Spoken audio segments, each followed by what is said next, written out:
Hello everyone, welcome in my class, Pooja Toria computer class. Let's start our new topic, that is types of files in Linux system. Means हमारे Linux system में कितने types की files होती हैं. Basically, it is categorized into three parts, that is ordinary file, directory file and special files. आपके तीन तरह की कैटेगरी में इसको बनाया गया है. ऑर्डिनरी फाइल होती हैं, डायरेक्टरी फाइल्स आपकी डायरेक्टरी फाइल्स होती है एंड आपकी स्पेशल फाइल्स होती है. अब देखिए, सबसे पहले बात करते हैं ordinary files. What are the ordinary files? मैं थोड़ा कैमरा टर्न कर देती हूँ, क्लियर आपको दिखाई दे. Okay, ordinary files, all the files in this category are created by users. Means जो ऑर्डिनरी फाइल्स होती हैं, इसमें वो सारी फाइल्स होती हैं जो आपकी कौन क्रिएट करता है? यूजर क्रिएट करता है.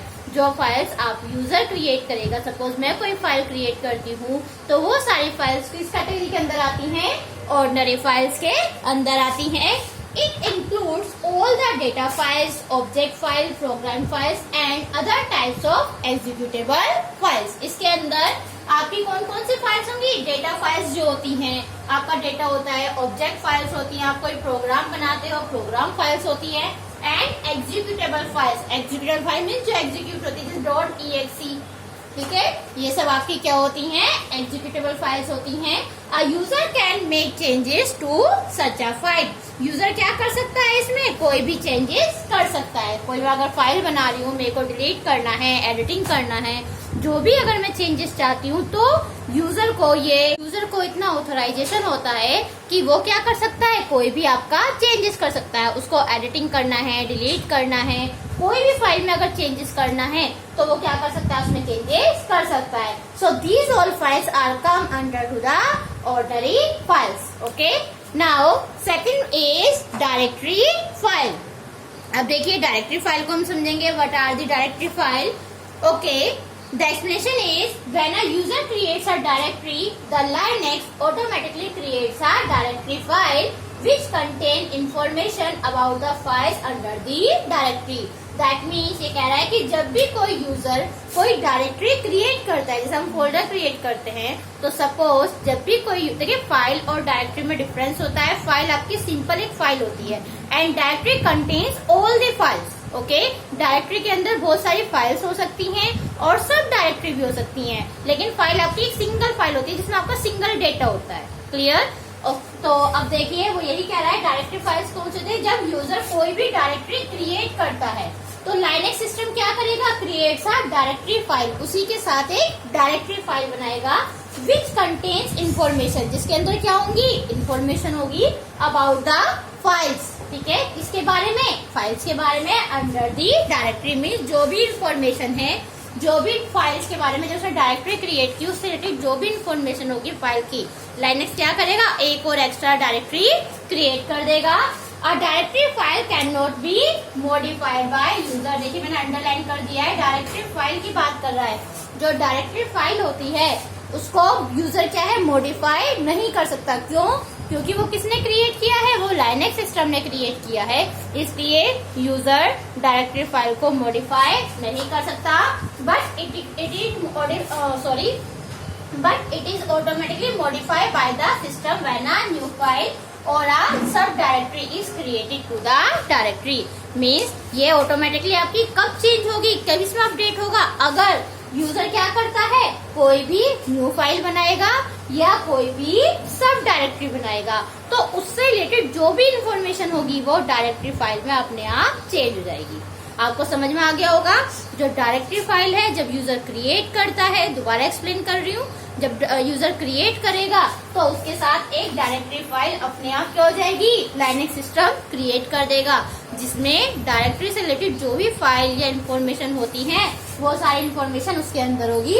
और जो डायरेक्टरी फाइल होती है वो यूजर क्या नहीं कर सकता? मॉडिफाई नहीं कर सकता. लेकिन वो ऑटोमेटिकली कब मॉडिफाई होगी? जब यूजर कोई और सब डायरेक्टरी बनाना चाहे या कोई और फाइल उसको क्रिएट करनी हो, तो लाइनेक्स सिस्टम क्या करेगा? ऑटोमेटिकली आपकी फाइल को क्या कर देगा? जो डायरेक्टरी फाइल है उसको अपडेट कर देगा, ऑटोमेटिकली उसको मॉडिफाई कर देगा. Clear? Now come to the next, special files. अब देखिए स्पेशल फाइल्स क्या होती हैं. ओके, मैं थोड़ा टर्न कर देती हूँ. Now These special files are associated with input-output devices and are found in the standard Linux operating directory like dev and etc. Means ये कह रहा है कि स्पेशल फाइल, देखो नाम से ही पता चल रहा है, स्पेशल फाइल्स वो फाइल्स होती हैं जो आपकी किसको सपोर्ट करती है, इनपुट आउटपुट को जो सपोर्ट करती है। जैसे आप देखिए आपके सिस्टम के अंदर इनपुट आउटपुट डिवाइस होती हैं, आप जानते हैं आपका सिस्टम है उसमें इनपुट डिवाइस भी होती हैं, आउटपुट डिवाइस भी होती हैं, लेकिन उनको रिकॉग्नाइज करने के लिए कुछ प्रोग्राम्स बनाए जाते हैं। तो उन प्रोग्राम्स को आइडेंटिफाई करने के लिए फाइल्स बनाई जाती हैं। वो प्रोग्राम्स किसमें होंगे, किसी फाइल में स्टोर होंगे। तो वो यही कह रहा है कि ये जो स्पेशल फाइल्स होती हैं, जो भी आपकी इनपुट आउटपुट डिवाइसेस होती हैं, उनसे एसोसिएटेड होता है। ये मीन्स इनपुट आउटपुट डिवाइसेस को क्या करेगा, ये रिकॉग्नाइज करेगा। और ये किसके अंदर होती हैं, आपकी standard Linux directory like dev and etcetera. मैंने आपको लाइनेक्स सिस्टम में फाइल्स बताया था, रूट, देव, टेम्प, वेरिएबल, ये सब कुछ बताया था प्रीवियस वीडियो में। तो ये आपकी स्टैंडर्ड लाइनेक्स डायरेक्टरी फाइल होते हैं। ये किसके अंदर आपका होगा, देव एंड एक्सेट्रा के अंदर। And user can not modify these files, इनको यूजर भी क्या नहीं कर सकता, मॉडिफाई नहीं कर सकता। क्यों, क्योंकि देखिए ये सिर्फ क्या करता है, इनपुट आउटपुट को ही रिकॉग्नाइज करेगा।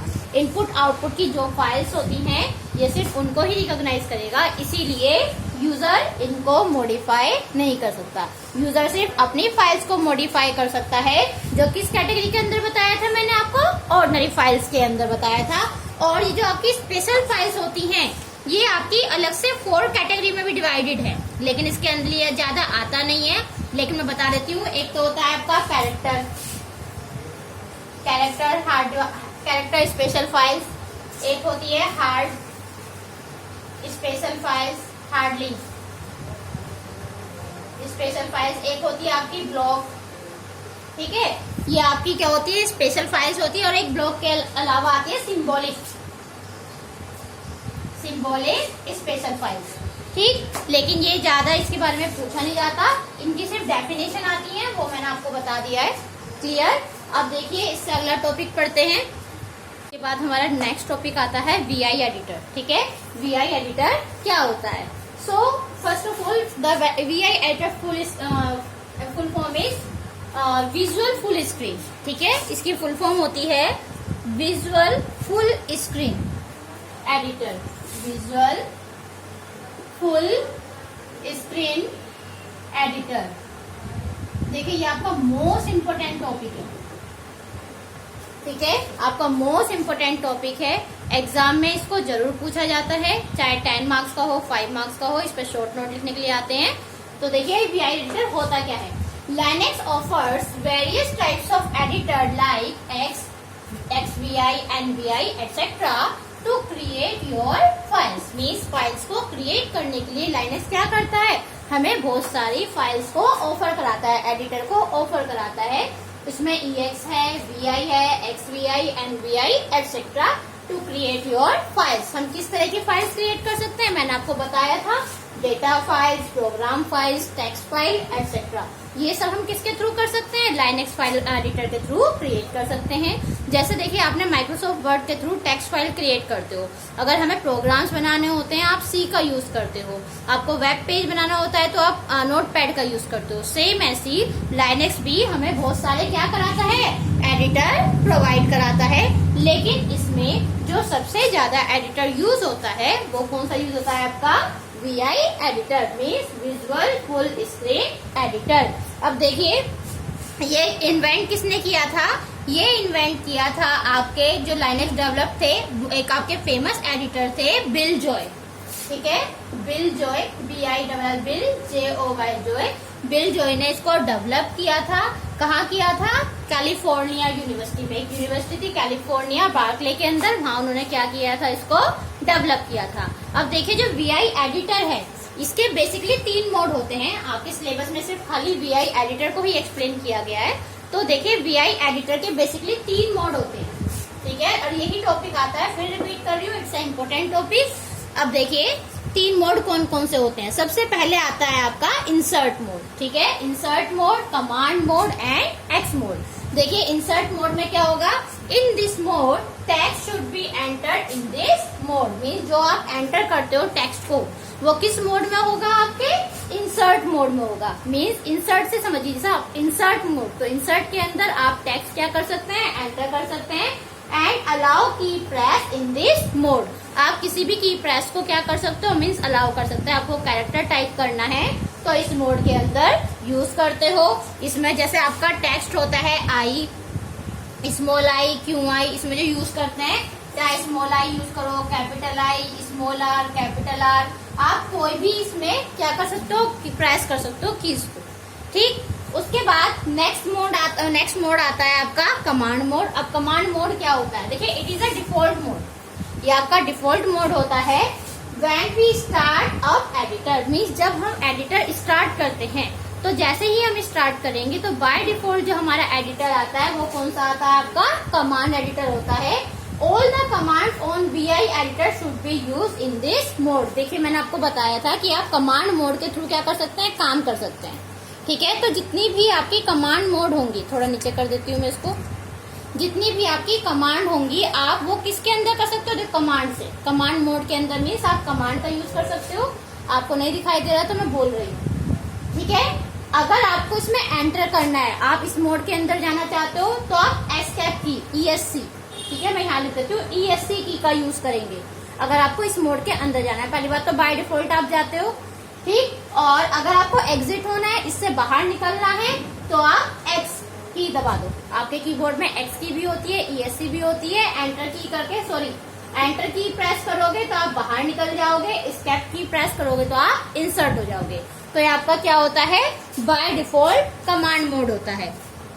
ठीक है, उसके बाद आपका नेक्स्ट मोड आता है एक्स मोड। एक्स मोड को हम लास्ट लाइन कमांड भी बोलते हैं।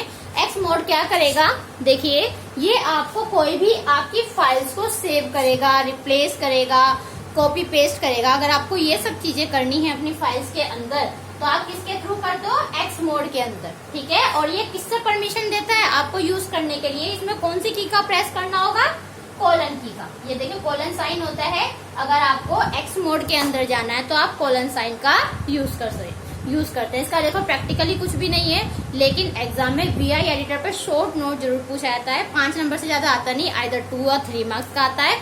उसमें सिर्फ आपको क्या करना है, VI एडिटर के बारे में लिखना है। ठीक है, उसकी इन्फॉर्मेशन क्या है जो मैंने अभी आपको बता दी है, और मोड्स ऑफ एडिटर क्या होते हैं आपको सिर्फ ये बताना है। ठीक है, तो ये था आपका VI एडिटर। अब इसमें एक आपका लास्ट टॉपिक बचता है आपका login in and login out. देखिए लॉगिन इन क्या होता है, जैसे आपको पता है जो आपका लाइनेक्स सिस्टम है, मैंने आपको पहले ही बताया था कि वो क्या करता है, आपको सिक्योरिटी प्रोवाइड कराता है।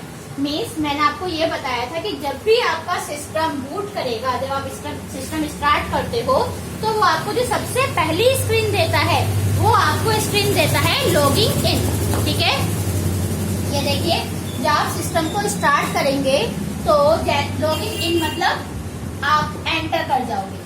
तो जैसे ही आप अपना सिस्टम स्टार्ट, दिखाई नहीं दिया शायद, लॉगिंग इन, ठीक है, इसमें आती है आपकी लॉगिंग स्क्रीन। ठीक है, लॉगिन इन क्या होता है आपको बताया था, आपका जो सिस्टम है वो क्या करता है, स्ट्रॉन्ग सिक्योरिटी प्रोवाइड कराता है। स्ट्रॉन्ग सिक्योरिटी कैसे, जब आप सिस्टम ऑन करते हैं, जब सिस्टम ऑन करेंगे लाइनेक्स में क्या होता है, सबसे पहले वो यूजर आईडी प्रोवाइड कराएगा। यूजर आईडी के बाद आपको उसमें क्या करना होगा, पासवर्ड लिखना होगा।